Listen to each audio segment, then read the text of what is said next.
आज कादम्बनी ग्रंथ का हमारा बहुत सौभाग्य है कि इस ग्रंथ पे एक चर्चा सत्र हम करने जा रहे हैं। विद्यार्थी जीवन में थोड़ा बहुत इसमें जब हम शोध कर रहे थे तो अध्ययन करने का अवसर प्राप्त हुआ, तो आज फिर इस पे कुछ बोलने का अवसर मिल रहा है, तो हम तो कृतज्ञ है। और कादम्बरी ग्रंथ का जो ये अध्याय है, रविकराध्याय, इसमें विशेष रूप से जो सूर्य के ऊपर, सूर्य के आधार पर वृष्टि का ज्ञान हम कैसे कर सकते हैं, इसके ऊपर चर्चा की गई। वस्तुतः भारतीय जो ज्ञान परंपरा है वो आदि काल से लेकर के आज भी प्रासंगिक हो रही है, आज भी प्रायोगिक हो रही है, और इस तरह के ग्रंथ आज भी प्रयोग में दिख रहे हैं, आज भी हमको प्रयोग में इसको हम कर सकते हैं, ऐसा विचार हमारे मन में होता है। तो ये बहुत गर्व का विषय है हमारी संस्कृति के लिए, हमारे भारत के लिए। इस जो कादम्बनी का जो ग्रंथ, जैसे हम इसका शीर्षक ही है रविकराध्याय, तो रवि के आधार पर, सूर्य के आधार पर यहाँ पे सारा जो है वो बताया गया है कि किस प्रकार से वृष्टि का ज्ञान हम कर सकते हैं। वस्तुतः इसी ग्रंथ में नहीं है, इससे पूर्व के जो ग्रंथ है उनमें भी ये विस्तृत चर्चा उपलब्ध होती है। वृष्टि के बारे में बृहद संहिता में भी बहुत उल्लेखित है। और वैदिक काल से लेकर के, वैदिक जब यज्ञ होते थे वैदिक काल में, वहां से लेकर के आज तक की ये परंपरा रही है कि वर्षा को जानने का जो चिंतन हमारे आचार्य ने किया। तो बहुत सारी चीजें हैं, जैसे वर्षा के बारे में इसमें चर्चा आती है कि इस ग्रंथ में भी चर्चा आती है, इससे जो इतर ग्रंथ है उसमें भी चर्चा आती है कि किस प्रकार से वर्षा को हम जान सकते हैं, किस प्रकार से इसमें चर्चा कर सकते हैं। तैतरीय संहिता में भी उद्धृत किया गया है कि अग्नि से वृष्टि जो है वो, उसका कारक जो है वो अग्नि है सर्वप्रथम, क्योंकि वृष्टि अग्नि को ऊर्ध्व गति को ले जाती है और वायु के द्वारा उसको अधोगति मिलती है, परंतु आदित्य के द्वारा वर्षा का जो है वो, सूर्य के द्वारा वर्षा संभव हो सकती है। यही जो है मनुस्मृति में भी कहा गया कि यज्ञ को संपादित होने पर, कोई भी यज्ञ जब होगा या किसी विशेष अवसर पर या विशेष कामना के लिए जब यज्ञ को संपादित किया जाएगा, तो उसमें जो अग्नि अर्पित की जाएगी वो सूर्य को प्राप्त होगी, और सूर्य जो है यज्ञ से प्रसन्नचित होकर के वर्षा के रूप में हमको फल प्रदान करेगा। वर्षा से अन्न और अन्न से प्रजा का पालन होगा। ये सब जो है पहले भी वर्णन है। इस ग्रंथ में, कादम्बनी ग्रंथ में, विद्वत्वर आचार्य पंडित श्री मधुसूदन ओझा जी ने बहुत ही विस्तृत चर्चा किया है कि किस प्रकार से वर्षा को जानना। मूल रूप से उन्होंने इसके 4 भाग किए हैं कि 4 प्रकार से हम वर्षा को, वृष्टि को जान सकते हैं। तो उसका पहला जो कारण कहा वो भौम कहा, कि भौम, कि वर्षा को जानने का जो प्रमुख एक हेतु हो सकता है वो भौम भी। भौम का अर्थ दिया कि यदि मानव जीव पक्षी देश के अनुसार, मतलब इनके लक्षण के अनुसार, इनके कुछ चिन्हों के अनुसार यदि वर्षा को ज्ञान करना है तो वो भौतिक कारण या भौम कारण को उसको कहा गया है। अंतरिक्ष कारण कहा, विद्युत, मेघ, दिगदहा, आकाश के लक्षणों को देख करके, अंतरिक्ष के लक्षणों को देख करके भी हम वर्षा का जो है वो सम्यक ज्ञान कर सकते हैं। उस प्रकार से आगे चर्चा आई कि किस प्रकार से दिव्य कारण भी कहा, कि ग्रहण है, ग्रह चिन्ह है, सप्तनाड़ी चक्र है, ग्रहों के उदय है, ग्रहों के जो अस्त है, इसको जान करके भी हम वर्षा के बारे में जान सकते हैं, समझ सकते हैं। तो इसके बारे में भी चर्चा आई। मिश्र कारण भी कहे, जैसे कोई विशेष अवसर है, विशेष तिथियां हैं, सिद्ध तिथियां है, जैसे कार्तिक मास, वस्तुतः तो वहां लिखा कि कार्तिक मास से लेकर आश्विन मास तक के जो विशेष उत्सव है, जैसे अक्षय तृतीया है, आषाढ़ पूर्णिमा, या जो भी विशेष दिन है, उस दिन के शकुनों को देख करके हम वर्षा का ज्ञान कर सकते हैं। वस्तुतः उपरोक्त इन 4 कारणों में से आजकल जो वृष्टि का ज्ञान हो रहा है वो तो सिर्फ अंतरिक्ष आधार पे ही हो रहा है। इनके जो 3 कारण है उनकी चर्चा आजकल नहीं देखने को मिलती। तो अंतरिक्ष जो कारण कहा गया है, अंतरिक्ष के बारे में जो चर्चा कही गई है, उसी के बारे में ही जो है वो आजकल वर्षा, उसी के आधार मान करके, उसी को प्राधान्य मान करके, उसी के ऊपर आज हम जो वर्षा विज्ञान देखते हैं उसके ऊपर चर्चा की। लेकिन हमारे मनुष्यों ने ये 4 जो मूल कारण कहे, और इस ग्रंथ कादम्बिनी में भी इन 4 ही चीजों पर विशेष आधार मान करके वृष्टि का ज्ञान भावी काल में करना चाहिए, ऐसा हमको संकेत दिया, ऐसा हमको कहा। और हम अगर इसको व्यवहारिक रूप से भी यदि प्रयोग करेंगे तो भी इसका हम निष्कर्ष देखेंगे। यदि इन चारों का प्रयोग करके आजकल के समय में वर्षा को देखा जाए तो इसका प्रकार से हम ज्ञान कर सकते हैं। ये जो ग्रंथ है विद्वत पंडित मधुसूदन जी का कादम्बनी जो ग्रंथ है, इसके जो प्रारंभिक अध्याय है, गर्भाध्याय है, फिर द्वादश मासिकाध्याय है, फिर नमित्ताध्याय है, इन सब में जो है वर्षा कैसे उत्पन्न होगी, कब उसमें गर्भ धारण होगा, मेघों का लक्षण कैसे होना चाहिए, मेघों का क्या गुण धर्म होना चाहिए, ये सारी बातें जो है वो चर्चित की है। तो आचार्य जी ने इन सब के बारे में कहा है। हमारा आज का जो मूल विषय है वो रविकराध्याय। तो रविकराध्याय में कादम्बनी ग्रंथ में सूर्य के बिंब के अनुसार वृष्टि का ज्ञान, और वो भी सूर्य की जो किरणें हैं, इसका आधार यहाँ इस ग्रंथ में एक विशेष चीज हमको ये देखने को मिलती है कि यहाँ पे जो किरणें हैं उसका अध्ययन करके, उसको देख करके, उसका अवलोकन करके, उसका प्रायोगिक परीक्षण करके हम ये जान सकते हैं कि भावी काल में वर्षा कैसे होगी, भावी काल में किस प्रकार की वर्षा देखने को मिलेगी। और तत्काल में भी, ऐसा नहीं कि भावी काल भाई बहुत दिनों बाद की बात करें, तत्कालिक वर्षा के बारे में भी कह रहा है कि तत्काल में भी वर्षा होगी। अभी आगे हम इसमें जब अध्ययन करते हैं तो हमको पता चलता है कि तत्काल की बात भी करता है। तो ये 6 जो है, ये 7 जो है, 7 विकार कहे गए हैं। 7 रविकराध्याय में सूर्य की किरणों से 7 विकार उत्पन्न होते हैं, ऐसी चर्चा कही गई। ये 7 विकार है संध्या, कुंडल, इंद्रधनुष, दंड, त्रिशूल, मत्स्य और अमोघ। ये 7 प्रकार इसमें कहे गए कि 7 प्रकार से हम वर्षा का जो है विकार हम जान सकते हैं, इनके लक्षण के अनुसार हम जान सकते हैं। और इस रविकराध्याय का विशेषत्व है कि इसमें हर चीज की चर्चा की गई, जो जो भी सूर्य से संबंधित चीजें हैं उन सभी का इसमें विश्लेषण किया। तो जैसे पहला संध्या, तो संध्या में तो सीधा है कि हम जब जानते हैं, विद्वान जन है कि संध्या का समय सूर्योदय सूर्यास्त के समय के लक्षण को देख करके, संध्या काल में आकाश की स्थिति को देख करके वृष्टि का ज्ञान किया जा सकता है। तो संध्या भी इसमें एक मूल कारण है वर्षा को जानने के। फिर कुंडल की बात की कि सूर्य का जो परिधि है, सूर्य का जो परिवेश है, हम सब जानते हैं कि अस्त के समय हम देखेंगे कि अलग अलग प्रकार की परिधि परिवेश रहता है सूर्य का। तो उस परिवेश के अनुसार भी वर्षा का सूक्ष्मता से हम अध्ययन कर सकते हैं, अनुमान लगा सकते हैं। इंद्रधनुष की बात करते हैं तो इंद्रधनुष हम जानते हैं जिसको हम रेनबो भी कहते हैं। तो इसमें कहा गया है कि सूर्य की किरणें जब वायु से टकराती है उस समय कुछ जल की किरणें सूर्य किरणों में प्रविष्ट कर जाती है, इससे इंद्रधनुष पैदा हो जाता है। तो ये हम जानते हैं। तो इस प्रकार का जो ये धनुष होता है, कौन सी दिशा में किस प्रकार का इसका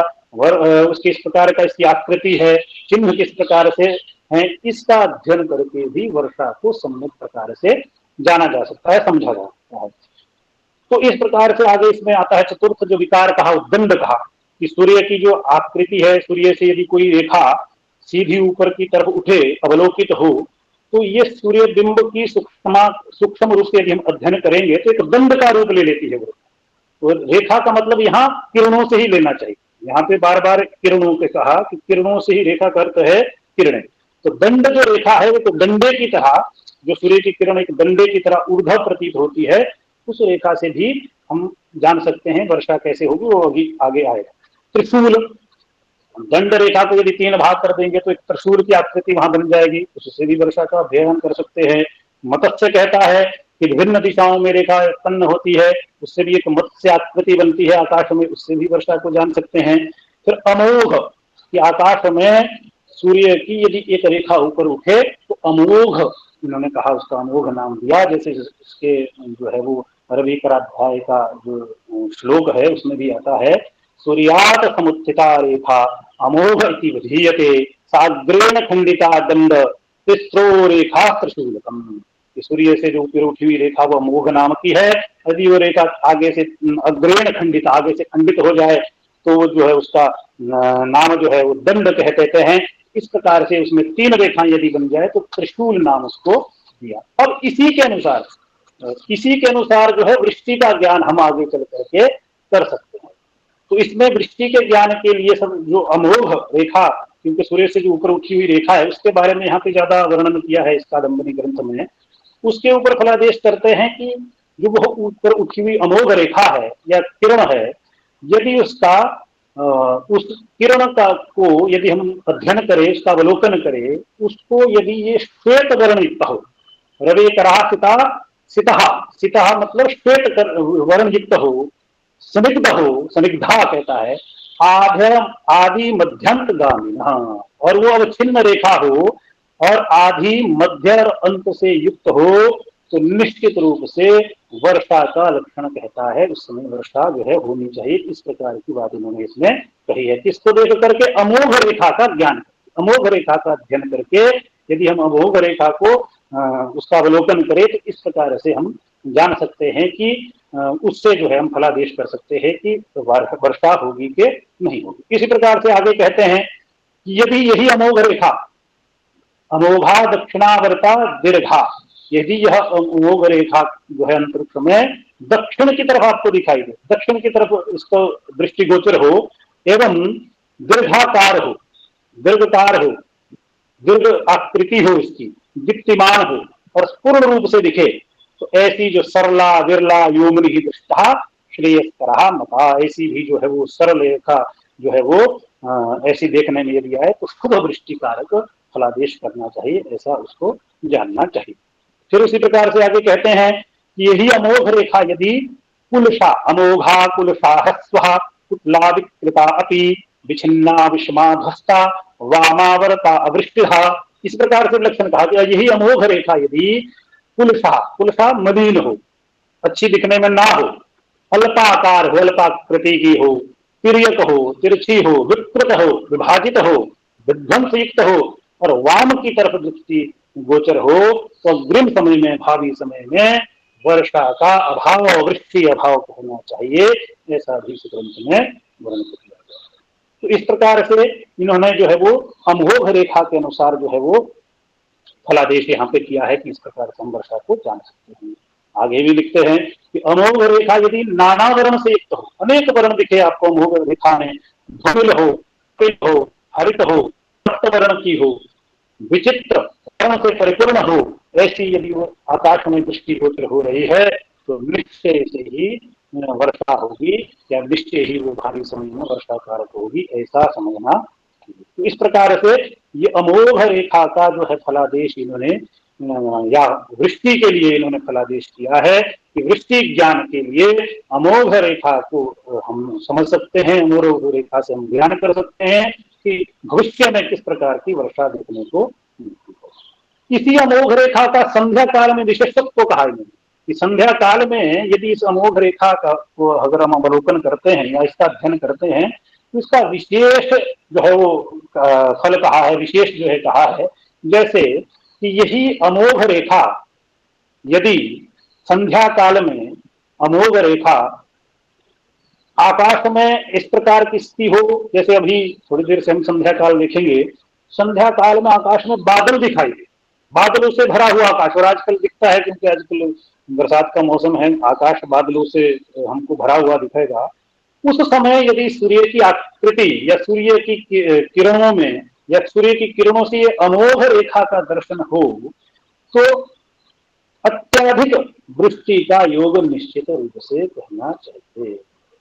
इसलिए इन्होंने इसको विशेष कहा संध्या काल में अमोघ किरणा भान हो संध्यायाम धनस निस्तृता भूसमेरथितम मेघे बहुवर्षण, बहुत वर्षा का लक्षण कहना चाहिए, बहुत सारी वर्षा होगी ऐसा कहना चाहिए। संध्या के रूप में, संध्या काल में विशेषत्व इन्होंने कहा, विशेष रूप से संध्या काल में इन्होंने इसको कहा। उसी प्रकार से दूसरा लक्षण भी कहते हैं संध्या काल के लिए कहा, यदि सूर्योदय और सूर्यास्त के समय में यदि आकाश में केवल ये अमोघ रेखा ही दृष्टिगोचर हो, तो तत्काल वर्षा का योग बनता है। इस समय संध्या काल के समय में यदि आकाश में ये जो अमोघ रेखा दृष्टिगोचर हो रही हो, तो तत्काल वर्षा का योग बनता है। परंतु यदि तीन रेखाएं दिखें, यदि तीन रेखाएं आकाश में दिखे, मतलब तीन अमोघ रेखाएं, तीन अमोघ किरणें आकाश में दृष्टिगोचर हो, तो मध्याह्न काल के बाद, मतलब उनके बाद वर्षा का योग कहना चाहिए। इस प्रकार से सुबह के समय में ये कह रहे हैं आकाश में, अगर ये जो लक्षण है सुबह के समय में है, सुबह की संध्या में है, उस प्रकार से अमोघ के लिए इन्होंने मध्याह्न के बाद वर्षा का योग भी कहा। 3 रेखाएं दिखाई। तो इस प्रकार से इन्होंने जो है वो अमोघ रेखा के चर्चा आगे भी की है कि अमोघ रेखा संध्यायाम उत्तराम बहुलंबते तथा तृतीय दिवसे वृष्टि तत्र भविष्यति।